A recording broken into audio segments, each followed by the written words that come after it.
गौतम बुद्ध की एक प्रचलित कथा के अनुसार एक दिन सुबह सुबह सभी शिष्य बुद्ध के प्रवचन सुनने के लिए एक साथ बैठे हुए थे।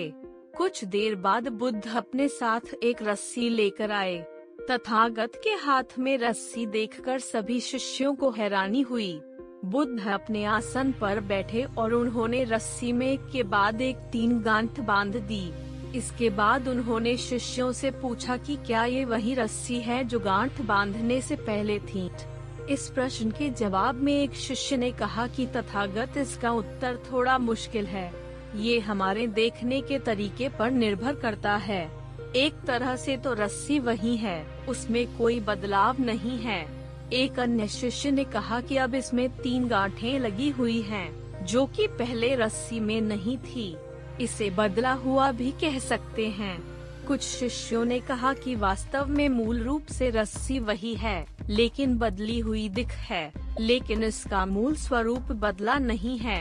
शिष्यों की बात सुनकर बुद्ध ने कहा कि आप सभी सही बोल रहे हैं, अब मैं इन गांठों को खोल देता हूँ। ये बोलकर बुद्ध रस्सी के दोनों सिरों को खींचने लगे। बुद्ध ने पूछा कि क्या इस प्रकार रस्सी की गांठें खुल जाएंगी?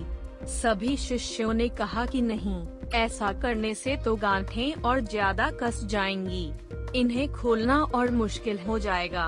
बुद्ध ने कहा कि ठीक है, अब एक अंतिम प्रश्न, इन गांठों को खोलने के लिए हमें क्या करना होगा? शिष्यों ने कहा कि हमें इन गांठों को ध्यान से देखना होगा, जिससे हम जान सकें कि इन्हें कैसे लगाया गया है। इसके बाद हम गांठें आसानी से खोल सकते हैं। बुद्ध इस जवाब से संतुष्ट हो गए और उन्होंने कहा कि ये सही बात है। हम परेशानियों में फंसे रहते हैं और बिना कारण जाने ही उनका हल खोजने लगते हैं, जबकि हमें पहले समस्याओं के मूल को समझना चाहिए। जब समस्याओं की वजह समझ आ जाएगी तो उन्हें सुलझाना बहुत ही आसान हो सकता है।